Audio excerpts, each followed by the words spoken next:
I'm Suzi Landolfi, and welcome to Be Crazy Well. I'm hearing an accent, John Ford. Where's that accent from? Because I have one Well, too.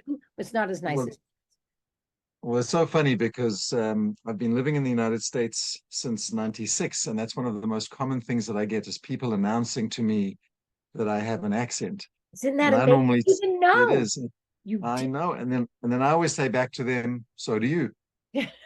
And then I normally give people three guesses to see if they can figure out which part of planet Earth I'm from. And I Australia? won't take, huh? No, Yeah. New Zealand? nope. I, Normally, actually, when people say that, I normally sort of flinch a little bit because where I'm from, on the sporting field, we consider both New Zealand and Australia to be probably our our rivals. well, it's got to be somewhere in the UK then. Or South No, Africa. South there Africa. you go. There you go. Yes, Should have known that from, and the real football. You're talking about the real football, right? I'm talking about rugby.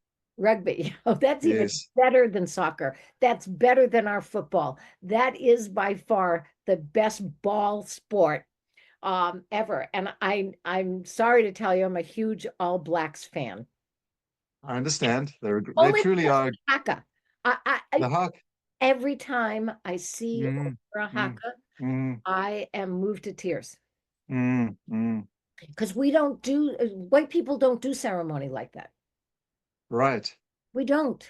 We're No, too held in. We're not going to make that face. We're not right. gonna do that. Not even when we have sex will we do that.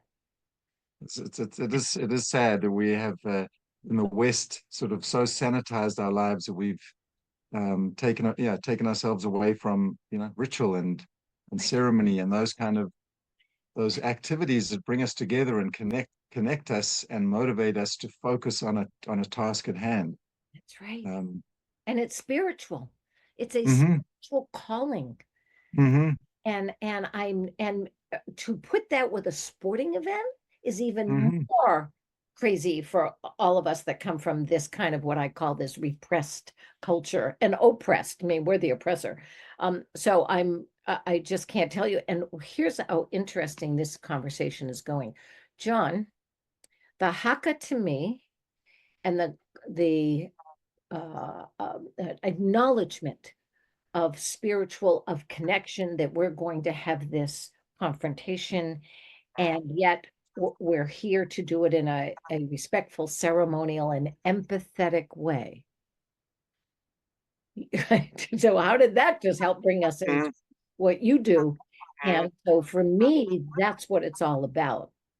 It's the hmm idea that we recognize our opponent as part of us. We recognize the people who hurt us as part of us. We recognize that we're members and tribal members of the world. hmm Now that we know you're from South Africa, tell us why it is that we're talking right now. Some people would think it's probably because we're those therapist types. You know what I mean? Uh-huh. Those therapists, yes. And of course, I'm not that type, but I'm a therapist. Tell me what you have done and how that happened.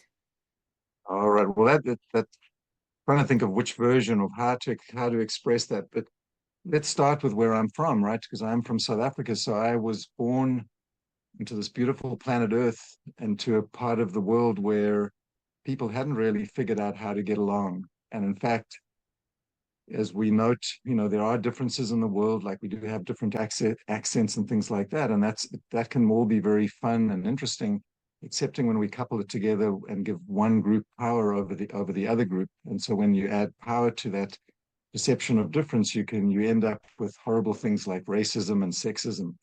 So that was the world that I grew up in, and ultimately, thankfully, I was able to sort of see that it was wrong, and that I wanted to be an agent for change, and that's what ultimately, I suppose, in the beginning, led me to studying law and seeing that as an arena where I could have an impact. Now, something that I'll say I'm not proud of, but growing up in South Africa, all white males were conscripted.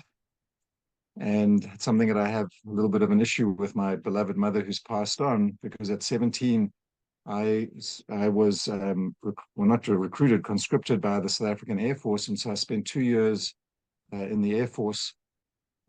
Again, in hindsight, it was my life experience. As I say, it's not something that I'm proud of, but it was also something that also was motivating me to say, especially when I went to the University of Cape Town, which was a little like UC Berkeley, and there was a liberal progressive university, and that's where I started getting educated about the true history of my country. And after I graduated from law school, I returned to Namibia where I had been deployed. Namibia was almost like South Africa's Vietnam, and I wanted to sort of, as it were, make my amends for what I had done. So I went and worked at a law firm that was doing a lot of political human rights work. And thankfully, during that time, Namibia gained independence, and that was great. But my sense of meaning and purpose sort of eroded because I didn't have these human rights atrocities to work on. Not that I wanted them, but more just that there was suddenly like, what do I do now? And in a sense, I think that was when I sort of found I wouldn't say fell into, but found mediation. Because as we know, attorneys are meant to zealously advocate and sort of so essentially set up for the fight. And in the law firm that I was in, I was expected to do some divorce work. And what would happen a lot of the time is say one of the partners would come in and they'd say, we just want to have a civil breakup. Remember, like when we were sort of in our early 20s and we'd go out and we'd break up. And I'd say, I'd do my best to accomplish that. And then what would happen is that the other partner would go off and see an attorney, and then all hell would break loose. So I would, when they would come into my office, I'd say, well, if you want to have a civil divorce, we're going to have to be unethical. Because as the attorney, I can't represent both of you, but bring your partner in. We'll work things out in private. I hadn't trained as a mediator, but just to me, that made sense. So that was really how I started mediating. And I'd always had an interest in labor and employment law. And so I was sitting as the chairperson of conciliation boards between the union and the company, again, without any training, just feeling my way intuitively. How do we help people that are in conflict work John, things out? So John, you're a true disruptor. So you're I on am. Crazy Well, which is totally a celebration of the disruptors of the world. So that's now you're on this podcast. Uh-huh. I didn't know you were a disruptor because I I am. meet people. I like the audience to be able to meet you while I'm meeting you. I don't sit Uh-huh. there and use it first. So everybody, this is John Ford, the professional disruptor. There And you go. did it in a really big way in a place that you could have gotten killed. Yes. Well, I mean, well, There were you know, there were people who were not happy with reconciliation and the no, no, no, no, giving exactly. freedom and giving, the country to the people that originally lived there.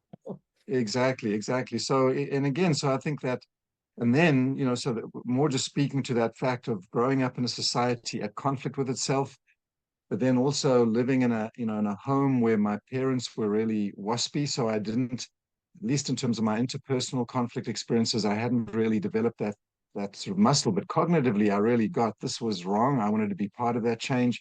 And as I say, I eventually discovered mediation. And then when I got to the United States in 96, and I wasn't sure exactly what I was going to do, but as I like saying, I was walking the streets of San Francisco, and I picked up a brochure for, I think it was called the Learning Annex, and they were offering a mediation training. It was an evening thing, and I thought, wow, I can learn to be a mediator in an evening. But that set me off on my path. And then I went up and I trained as a mediator, and that was amazing. And then I thought, okay, now I need to get a job. And I discovered that the field of mediation isn't actually that easy. And I was doing these informational interviews, and someone said to me, well, John, the gatekeepers to the courthouse where most mediation takes place are attorneys. And I was like, but I don't want to have to go back and being an attorney again. I want to be a mediator now. And then someone else said to me, you know what, John, all conflicts that end up in the courthouse start upstream away from the courthouse. And because of my interest in the labor and employment law, I really ended up focusing on being a workplace mediator, focusing on what I just really describe as relational disputes or relational conflicts, interpersonal conflicts between employees that are not getting along. And in my journey along the way, I trained and I explored things. One of my sort of, I suppose, guiding authors was Marshall Rosenberg. Ah, of nonviolent communication fame. And what he I live really, right down the street from him. there you I go, lived in Sunland, which was right down the street from where he did all of that. where he did all of his work. Right. So to me, one of the great things that he brought to us was just simplifying things and helping how important it is sort of what I sort of see as two key conversations in conflict resolution. What are we feeling? And the feelings need to be acknowledged. I always liken that to you got to clean the wound out before you stitch it up. But we also need to focus on needs because needs point to the solutions that we need for the future. In fact, a lot of the time, the feelings are really indicating to us what needs are not being met. But in a very simple way, focusing on feelings and needs is really huge. And I came across a set of cards that had, there was 56 feelings and 56 needs. And I started using them first in trainings, and I almost immediately noticed they had this transformative effect. I'd previously, say in a training, I'd be setting people up in dyads to, say, practice active listening. And then I'd sort of encourage them, see if you can recognize and acknowledge a feeling. I was like, I was pulling teeth. I was like, come on, guys. Like, and then I to know. get them to go beyond, say, just frustrated. And they couldn't seem to get it. But then I brought the cards in, and I'd be working with, guys that sort of spent their days sort of in the streets and, real like what they would describe themselves as real men, and they were having fun. They were imagining they were playing poker, and they were suddenly discovering that, wow, I'm an emotional being. I've got all of these feelings that I had no idea that I had. Not even no idea. I'm not even allowed to have an idea, and I'm not allowed to acknowledge them or express them in any other way except anger. Anger Well, and I always say for the men, the other one for the men that they sort of feel like they're allowed, but they get into trouble for is it's the best way I'll put it is their creative, desirous feelings. But you're right. The men are allowed to feel anger, and I'll put it out there, lust. The women, by contrast, definitely do not, very dangerous to express anger, just in the same way for the men, showing fear, showing sadness, very unmanly. So, but in any event, as I say, the next step from training was I was working with a team in the Central Valley. He was in Modesto, at a school district. And I remember thinking, I wonder if these cards wouldn't help. I was working with a team, and the director of human resources was a therapist, and I ran the idea past her, and she said, sometimes in therapy when we're talking with a kid, we'll bring out the teddy, and it's like a kind of a distraction. And she said, I think this, so she really encouraged me, and I used them, and it was a game changer. And it's fundamentally changed the way that I work. And so the cards that I was using were great, but I had ideas of how I wanted to improve them. So they now sort of look something like this. There's the pack of feelings right? and the needs. And as I Me. say, they've fundamentally changed their way of work. And I always say between the feelings and needs, giving people the tool, because there's another, if I can just quickly say the other, because what I'd consistently found in my mediation practice is, I'd meet with the two employees, say, that were in conflict. I found that it was a good practice to have a private meeting with each of them first before I brought them together in a joint session. I do the same. And Yeah. and a lot of the time they would say to me, "Yeah, I'm sure we can work something out, and that I can, handle myself in this." And we'd get in the mediation would start. I'd establish whether we call them conditions for dialogue or working agreements or sometimes ground rules, but Boundaries, yeah, essentially stuff like that. just empowering me to say, okay, we've agreed one person to speak at a time. We're not going to demean or label or put people down. That's really where where the mediator draws their sort of their authority, if we can call it that, to call people out when they're deviating. So to We're a me, safety. We're security. yes, exactly. We It's we're about the safety. we are the holders of the space. That's right. And so we'd establish, all right, this is the path that we're going to walk on. We're going to walk on it respectfully with the goal of working something out. And it would all start well. And then I'd see someone careering, they'd say something, they couldn't help themselves.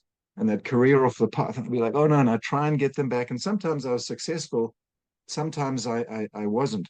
What I've consistently found when I use these cards, these feelings and needs cards, it allows people to navigate, to have that difficult conversation, to share how they've been impacted by whatever's going on without having to throw one another under the bus. Because when we talk about what we're feeling, no one can debate that. We're feeling what we're feeling. And the human condition is that we're all very needy. And so I found that that's really, really been super, super helpful. So this has been this is what ultimately, I suppose, what I'm encouraged to promote or sort of to share with the world is that I have these cards, the feelings and needs cards. We've also developed an app based on it. But I know you're going to get excited when I reveal the other thing that I developed. A few years ago, I was back in South Africa in a little curio store, and I found this. And they're carved from ebony wood in Malawi, and they're actually sold as pen holders. So if you take a little ballpoint pen, you can sort of stick it in, and it sort of will write as a pen. But I remember thinking to myself, this would make a great talking stick. Absolutely. Because another thing in mediation, I always think, like you're saying, we hold that space, keep it safe for them to be able to have that difficult conversation. We also are seeking to ensure that there's structural balance. We don't want to have a lopsided conversation or a conversation where one person gets to frame it and the other person never gets to say, well, that's interesting that you framed it like that, because if I'd gone first and framed it, I would have framed it in a very different way. So as mediators, we ensure it. Party A, they get to share. Party B, they each get their floor. They have their moment. Talking stick is that tool that helps you with that structural balance when you don't have a mediator on hand. And the other thing, the reason why I got the giraffe was the motto or the mascot of the nonviolent communication movement is the giraffe, because it supposedly has the largest heart relative to body size of all mammals, because it's got to pump the blood up the long neck. Yes. But then I got creative, and I thought I want to take it another step. And look at this. Oh, And the lovely thing about this little talking stick is it's modeled after a microphone. The stick itself is turned in Phoenix, which is the suburb where Gandhi lived in South Africa, by a gentleman called Mr. Khan. Then it's taken off to a curio store called Africa Smiles, and women do the beading.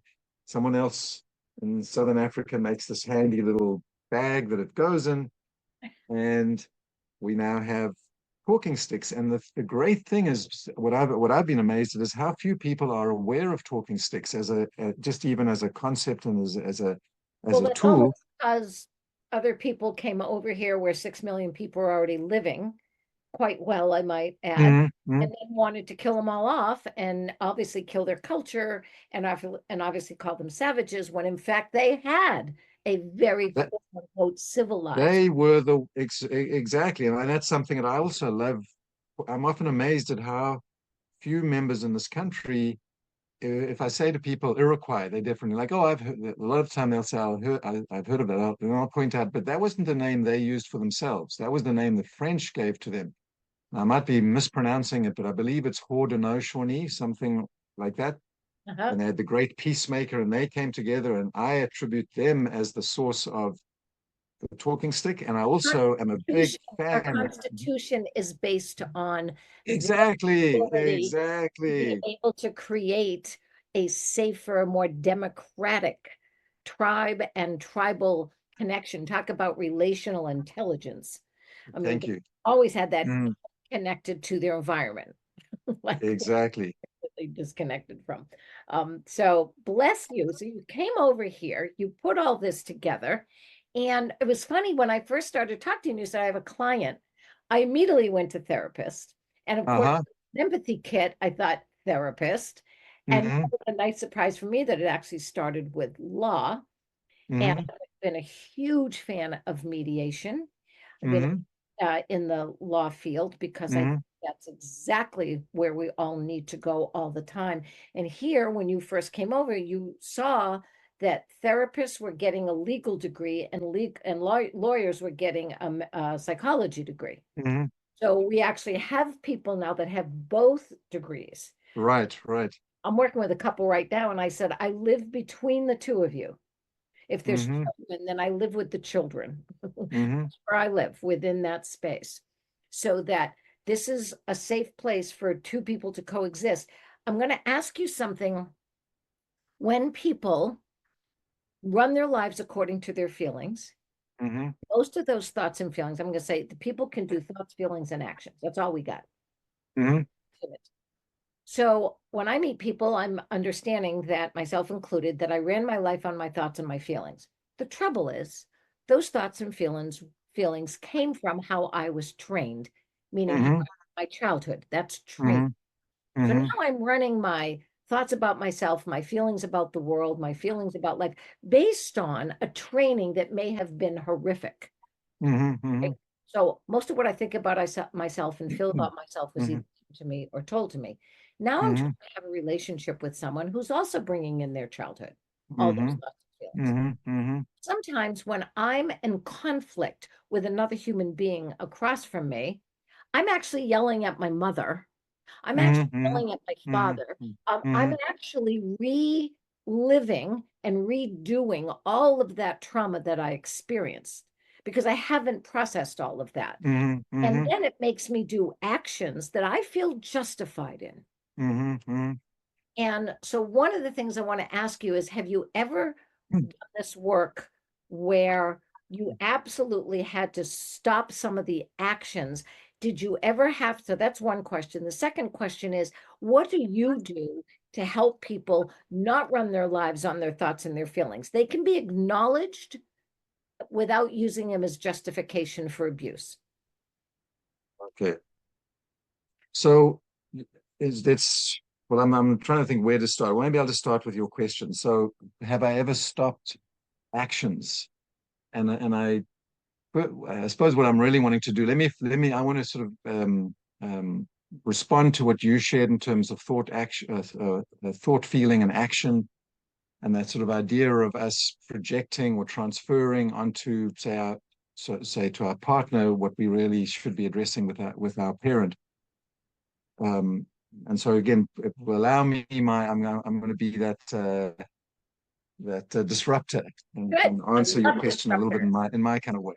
So, as you're saying, I think we all get, we all, as we're born, we're starting to emote, and we're having, I believe, probably in the womb, we're also already having sensations and experiences. But certainly, we come into the world, we're born, we're emoting from that first breath on, and we're also watching our parents and the society and the environment to get clues as to how do we survive and how do we thrive.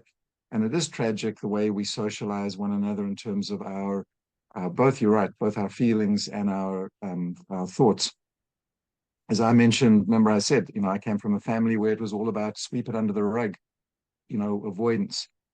I've got examples. It's one where I remember, and I always tell it in a loving way, but it was I have a sister who lives in Atlanta, but she used to live in Carlsbad. And one year I went down to visit her and her husband and her children. And my nephew wanted a car carrier. And I said, I'll get one. He wanted a green one, but the only one I could find online was a red one. So I got him the red one. I took it down, and he immediately noted that it wasn't green, and essentially was conveying to me that he was both happy to have it, but disappointed that it wasn't green as he'd asked. And I was fine with that. I was able to happily validate that. And my beloved brother-in-law came home in the evening and asked his son, "Well, I see you've got the car carrier. What do you think of that?" And he said, "But it's not green." And his father interpreted that as rudeness and not being Kind of appreciative. And lack so of I had to witness appreciation, him being right? And then shamed him. exactly shamed him, and then he had to march over and apologize to his uncle. And I'm like, it's one of those, and I think we can all relate to those horrible where we can see. Yeah. And that's exactly that programming that you're talking about, where this kid is being taught you can't trust your feelings, and that to me is the real tragedy. Because the way I look at is our emotions is it's energy and motion. We're always sort of viscerally emoting to our world at a hormonal physiological level, regardless of what we may be thinking about it, and then we eventually sort of gain an awareness of, oh, that feeling, and that's telling me that I'm sad or that I'm angry or I'm whatever it is. My view is that in a healthy human, our feelings are our navigation system. They're giving us information about what's going on. And the example I always like giving is anger, because that was the emotion that I was shied away from. I used to think that I didn't get angry because and I certainly didn't see my parents displaying anger in my childhood. So that's been one of my great learnings in life, has actually been developing a comfort with anger and understanding when people are angry, and this is again when I'm mediating, I get excited when people are angry because it tells me they care strongly about something and their strategy isn't working. And then they get this energy that sort of whooshes up in their body to do something. And then tragically, it leads into that behavior or the action where they act out, they yell, they shout. At the worst, they'll hit or they'll be violent, they may slam a door. So it's firstly helping people to understand the behavior, the action is not the emotion. The emotion, you're experiencing it regardless. It's giving you information. Something important is at stake to you. And then as the mediator, I'll be helping them to identify what's at stake through their articulating, as I say, what their different, say, what their needs are. So that's my first sort of approach to just sort of thinking about how am I thinking about emotions. And also that ideally when we are emoting, it's very brief. Like I don't know how many emotional experiences I've had since I've woken up this morning, right? And they may be 60 to 90 seconds and I've moved on. But every now and then there'll be something that'll happen, and that's that sort of interaction that'll happen. It'll keep me awake. It'll wake me up at 3 o'clock in the morning, and that's to, at least to me, my clue that now I'm not dealing with just the run-of-the-mill day-to-day emotions of the day. It's my unintegrated emotional energy from childhood, aka trauma. Yeah. That's how I like to think of trauma. And so to me, as humans, just like nature is, a great teacher, is regenerative.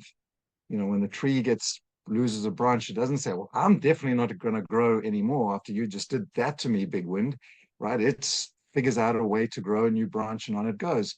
And so I don't know if you've come across a book called The Presence Process by Michael Brown. No, I have not. Well, he in it, for me, it was a game changer because he really helped me understand just what we're talking about, how when we get triggered as adults, in relation to something that happened in our childhood, the worst thing we can do is attack the messenger. In fact, what we really need to be doing is thanking the messenger for illuminating in us that we've got this work to do, that I've got this unresolved anger, or I've got this unresolved shame that needs to be integrated. So to me, that's the deeper, what I always think is the deeper emotional work. Um, so I just wanted to share that's sort of more like my sort of general philosophy of how I'm thinking about things. But in terms of coming back to the specific questions of saying, firstly, stopping sort of imagining you're thinking about in a mediation setting. Typically, what I find is that yes, people will get animated. In fact, that's I think is one of the tricks in mediation is that if you over sanitize it, you don't get to resolve it. So you have to allow the conflict into the room. But it's how do you allow it in? How do you get to talk about it without it being re-traumatizing or destructive? And I recently had a mediation, which I'll just say is very rare. But man, both of the participants were seething, hot, and just furious. And they um, at one point, I basically sort of said to them, "We need to stop this now." Sort of, I don't say I read them the riot act, but essentially said, "This is not acceptable." I said, "We'll reconvene, we'll check in," and we weren't able to at the following check-in session establish a commitment to confidentiality, and that was the end of the mediation. So all I'll say, Suzi, is that I've definitely witnessed a lot of displays of anger, despair, um, all sorts of things, right? And also behavioral displays that have gone along with that, but within a tolerable sort of range of behavior, given that we are in a mediation setting and trying to resolve a conflict. As a more general observation, I find that despite that people generally don't come to mediation trying to show that they're the most unreasonable, unhinged, loose cannon in the town. They're trying to say, look at me, I'm the more composed one, and look at that other one over there. So that hasn't actually been too much of a problem. And then the second one was, when you remind me of your second one, something to do with acknowledging. Well, acknowledging that you have a feeling doesn't Mhm. justify the action. So Right. that's what's Yes. important is that we are it's like when people say I'm an empath and I go, no, that's probably just codependence. You're just Mm, so mm, the idea that your feelings justify your actions is something that is, for me, something that's very dangerous, and mm, it's a way to become dangerous. It's a way to stay dangerous. mm, It's a way to have control. And so my question then be I oftentimes set the boundaries before I allow the acknowledgement, before mm, I say, oh, you have a right to be angry and yell and scream. mm, mm. It's like, yeah, under certain circumstances, but not when the kids are sitting in at the kitchen table. That's not, Right, right, that's abusive. Um, right, right? So there's right, this, right, right. right. And And I think also, and that's let that. me say one more thing. Let me say one more thing. Mm, mm, This idea that we now know science says that when you act, you mm, change your thoughts and feelings, that mm, actions, so you can acknowledge something and then go do an action that is mm, healthy, breath work, wash the mm, dishes. mm, There's a mm. way that when we act differently, we literally start to calm our central nervous system. So we actually can talk about the feeling without having to use it as a weapon. Do you want to Mm-hmm, speak mm-hmm. about that? Yeah, Does yeah, that ever? yeah, yeah, yeah. No, so again, as I was saying, so to me, I think what we're both talking about is that distinction between saying it's one thing to have a feeling and a thought about what's going on in the world, and it's another thing to act out on that. And I think that's that sort of again. I think we're I'm also can I say working at that same intersection, which does, in my experience, take sort of a certain nuanced sort of tact to address, because on the one hand you have to acknowledge and validate, say again using that example of the anger of like, I get that you're pissed off, that you're what you were trying to accomplish is not working. That's okay, and we want to acknowledge that, but that doesn't justify or entitle you to hit this person or to demean them or to think that you can do all all sorts of unkind things. Even though And that that was done to you as a child. So when you acknowledge right, where you learned that, where you right, are terrified about losing power, right, terrified about being demeaned again, that's the best offense. The best, defense is a great offense. I'm at risk of doing to myself and others what was done to me. That's one of my mantras, that we right. are all at risk of doing to ourselves and others what was done to us. So this idea of here's what I'm feeling, here's what I need, you can also go back and say, you didn't get that. You didn't Right, right, get that acknowledgement. That was horrible what happened to you as a child. When was the first time that someone did that to you? right. Who taught you to be allowed to take that kind of abuse?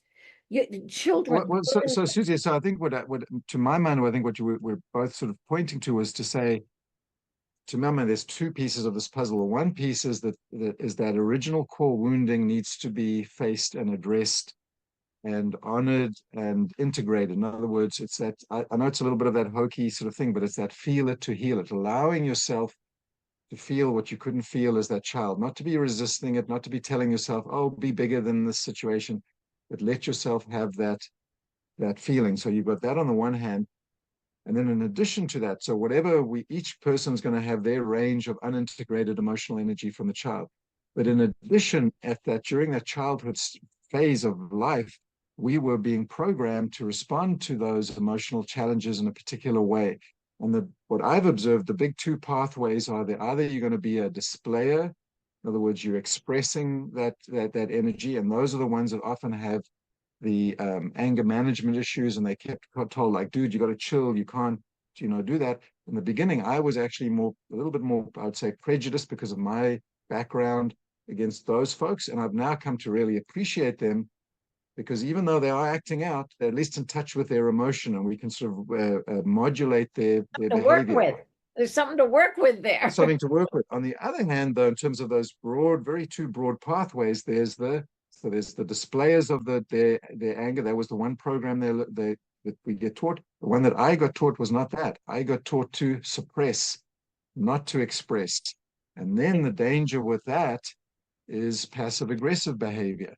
So the emotion will still find its way of leaking out. And I found as a mediator, often it's harder to work with those folks because they have the biggest blind spots. And in Yes. fact, I love telling the story of how my blind spot was revealed, because that was one of mine. So the way came to the United States was courtesy of my ex-wife. She was my great teacher as it related to anger. And in the event, one day I think we drove to downtown Oakland to buy a new carpet cleaner, and we're very happy with it. We're driving home, And I remember her saying to me, where do you think we should store it? And I was like, well, in the laundry, of course. And she said, nah, the laundry is really small. And I said, yeah, it is small, but that's where it goes. She said, why don't we put it in the cupboard in your office? What? I don't want it in the cupboard in my I, office, right? So exactly. So we got into an argument, and she could always ramp the anger thing up. So I would sometimes try with her. So by the time we got home, I had agreed that was going to go in the cupboard. A couple of months later, Donna, our friend, borrowed it. And when she returned it, I was alone at home. Donna came. Well, I heard the knock at the door. I got there. There was Donna. She said, I can't stay. Here's the carpet cleaner. It didn't go into my office. It went into certainly the did. laundry. Went to the laundry room. And that was when I was like, oh no, John. But at least and I think that's part of it is, as I say, to me, it's partly normalizing that everyone, and I don't want to minimize the extreme traumas that some humans have experienced. Yeah. Sort of sadly, the one way I always think of it is like there's always someone who's had it worse than me and someone who's had it better than me. But my sense is we all have had trauma from our childhood, and we all need to diligently and humbly attend to it as and when it arises, and just to keep allowing ourselves to feel what we couldn't feel as children.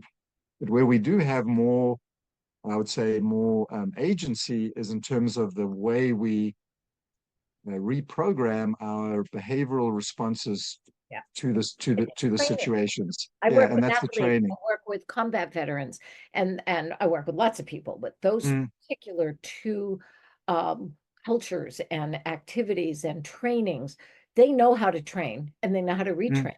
They know how to go mm, to practice. So I use the words practice. Like mm. it's a yoga practice, medical practice. You had a law, Right, right, like we get good at what we practice. exactly. And it's hard at first, and it works because it changes us. That practice changes us. And what you Right. with those cards is you're giving people a chance to practice in a safe place with you, with a mediator, with a referee. It's kind of like I Mm, work with a lot of boxers. So it's in mm, the boxing ring, mm, and you can only fight for 3 minutes, and then you got to go sit down and self-reflect mm. what you did, right? So Right, right, right. I go, okay, you guys, we've argued for 3 minutes. Now you got to go sit down, take some deep breaths, and Mm-hmm, self-reflect and come back with mm-hmm, a better solution, something that works, right? mm-hmm, For mm-hmm, both mm-hmm, of you, and something that's safer.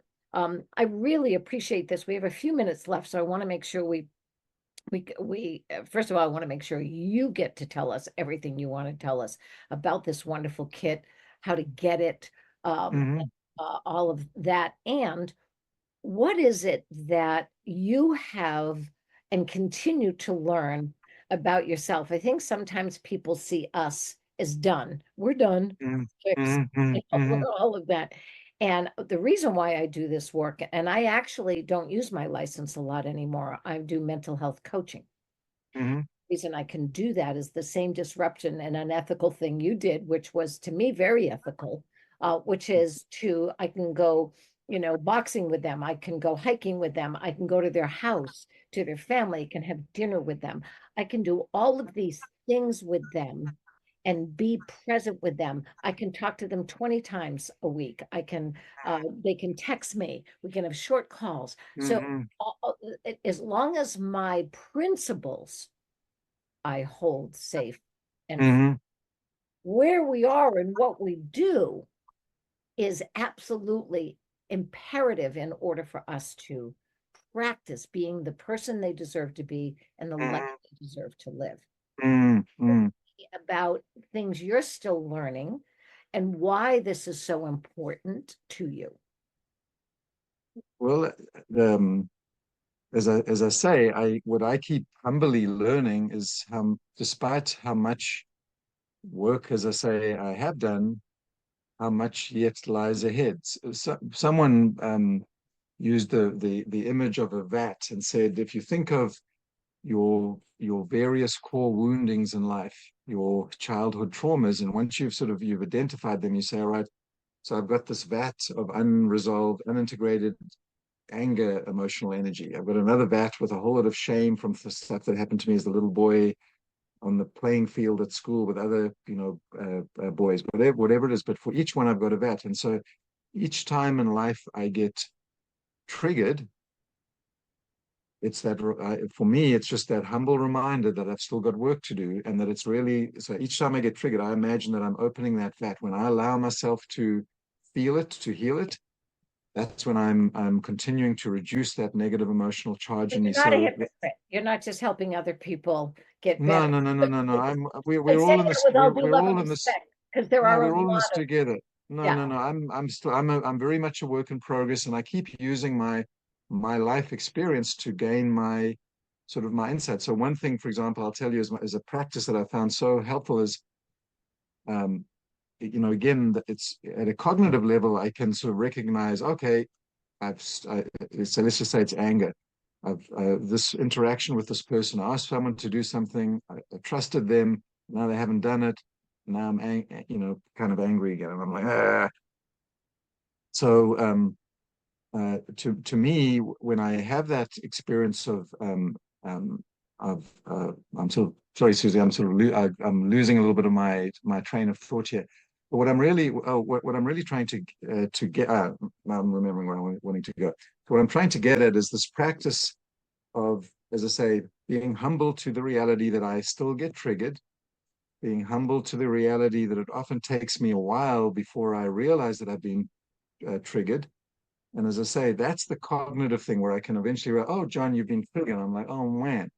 But the hardest thing I've actually found is once I've recognized that I've been triggered, that I know that it's that core wounding that relates to anger, the hardest thing for me to do, as I say, is to feel it, to allow myself to feel it.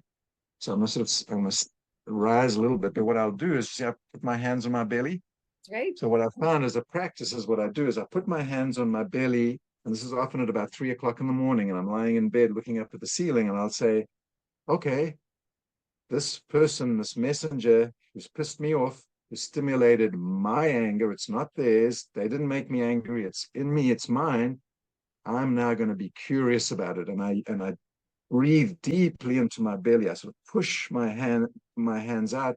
And as I do that, I'm exploring and feeling into my body where I'm having these sort of sensations. And when I do that, it's almost like there's a poof as it sort of seems to dissolve.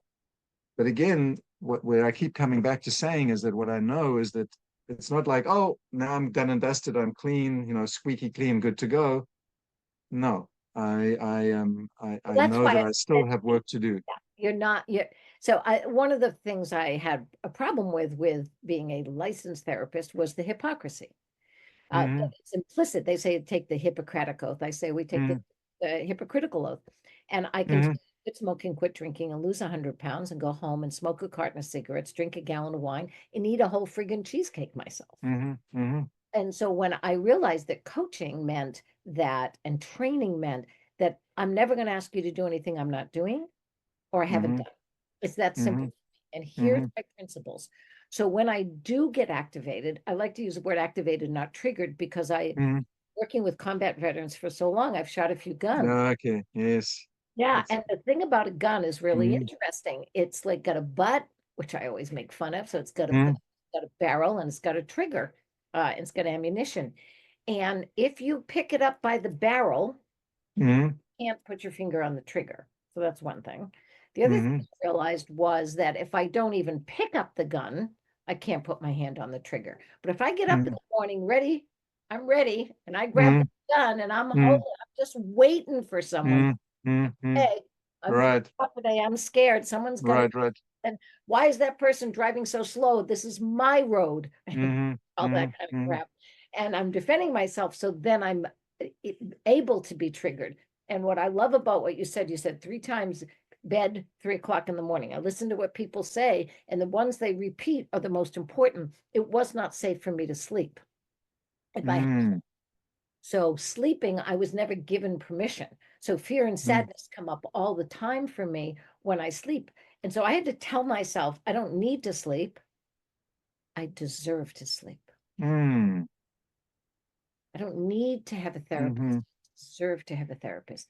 I don't Mm, need a mediator. I deserve to have a mediator. mm, I deserve, and the thing I'll leave us with, and then I want to find out how we get these mm, wonderful mm, mm, is when I hear stories of people who have gone through some horrific childhood trauma, and I call it the 1,000 emotional paper cuts trauma. Mm-hmm. Oh, honey, that's a really nice blue shirt you have on there, John. Mm-hmm. You know, it's kind of washed out. Maybe, oh, that's really good that you got that A, honey, but why wasn't it an A plus? Yeah, but parenting, um, Mm-hmm. paper cuts. That's actually more serious and more dangerous depression Mm-hmm. and suicide than getting hit. Because once you hit Mm-hmm. a child, the child knows you're out of control. I mean, they kind Mm-hmm. of get it. I'm not saying it's a Mm-hmm. good idea, I'm saying that we get it. So I can apologize to them. I'm an Mm-hmm. adult, I'm an older adult. I can look them in the eye and say, even though I didn't do that to you, I can apologize. And that's empathy. That's empathy. Mm-hmm. So what you're Mm-hmm. asking us to do is to connect with one another first, Yes. acknowledge what's happened to us. Yes. My Yes. favorite book, What Happened to You, Mm-hmm. Dr. Bruce Mm-hmm. Perry. And then we can apologize. And what I realize is when I started to do that, I've had Native people stand in front of me when I do trainings and I apologize to them first. I didn't do the hurt. Mm-hmm. Why Mm-hmm. wouldn't I apologize? Why wouldn't Mm-hmm. I take that empathy and say, I Mm-hmm. take responsibility to apologize to you? I'm Mm-hmm. sorry your mother did that to you. I'm sorry you didn't deserve that. Here's what you Mm-hmm. deserve. And unfortunately, now you're doing it to yourself and others. Mm-hmm. No. And to get someone to feel that anger, which I believe is unwitnessed, unprocessed, unacknowledged fear and sadness. And when you're not Mm-hmm. allowed, like you weren't, it stays inside of us and it gets Mm-hmm. hard and it gets Mm-hmm. hot and explosive. And that's where anger. Mm-hmm. So I oftentimes ask people, what are you afraid of and what are you sad about right now? I'm not, I'm angry. I know it just sound sadness. Mm-hmm. I'm sad that they're gonna leave. And then all of a sudden I get to that core Right. because Yes. I wasn't afraid of the anger, but I don't accept that maybe anger is. Anger's like purple to me. You can't have purple if you don't have red and blue. Mm-hmm. You can't. There's True. no Yeah. way Yeah. Yeah. it's purple. And if I Yeah. want to manage purple, I need red and blue. So if I want Mm-hmm. to manage anger, I got to talk about fear and sadness. Ah, well, I've definitely heard of the anger iceberg, and so that makes sense. But the other, just to quickly sort of underscore, I appreciated your a little bit about sort of pointing to the connection between the thoughts and how they stimulate our emotions. Because there's the external world, people out there doing stuff. Yeah. We have to be so careful about the thoughts that we're telling ourselves and how we can also choose to make positive affirmations that are also helpful just in terms of our emotional well-being. How do we get these cards? We'll end on that so that people Sure. So thank you so much, Susie. This has been wonderful. I do appreciate the opportunity, and I'd say the best place for folks to get the cards or just to sort of discover about the cards or the talking stick, or for some may be interested in the app version. I wanted to say you don't need to work with someone to use any of these. These are really, a lot of them are really use them in more your about family. self-empowering. Yeah. Folks have bought the talking sticks and they said dinners go so much better now. But in any event, the website is www.empathyset.com. So it's Empathyset.com, which we'll put in when we post this. We'll make thank sure you. we put that in. And a bio of you and a picture so everybody can Yes, see. yes. And so it's empathyset.com, not the empathy set, Just just empathyset.com. empathyset.com. Great, great. And you are here in California as well, right? Yeah, I'm in Oakland. Oh, right. You're in Oakland. I love Oakland. Yeah, It's yeah, like me too. Oakland and the Bronx seem to be the same on either side. I love that. Yeah, no, Identity. I really like my Oakland. Yeah, Yeah. that's great. John, it's been a real pleasure. And of course, you have the most wonderful name. We have had many John Fords that have done many wonderful things in this country. Just put that name in and you'll have to scroll a lot before we get to because of all Uh, the people I that know. are John Fords. It's a great name, a Uh, powerful name. between the accent and then somehow I always say that they didn't change my name when I came through Ellis Island. That's right. Well, they misspelled mine when Yeah. my father get absolutely. There's no PH in Italian. There's only Oh. F. So it's LAFDOLPHI, not supposed to. But my grandparents were so afraid to change it for fear that, Ah, right? right. They'd get So, kicked no, out or just keep something. it that way. Keep it Leave it that way. right. So that's right. There we go. And then Well, I am thank you. WASP on the other side, so I will let you know that. And I'm a direct. Sorry. I am WASP on the other side. Oh, on the other side. I grew up in a mixed race family, though, which was wonderful through my stepfather. But my mother's middle name is Putnam from the witch trials. Oh, So okay. got a whole history of that. John, it's been a pleasure. Everybody, John Ford, look him up. You'll, like I said, you'll just have to put in Oakland to find him. But look at the empathy set. Sets or set? Set. Set, empathy set.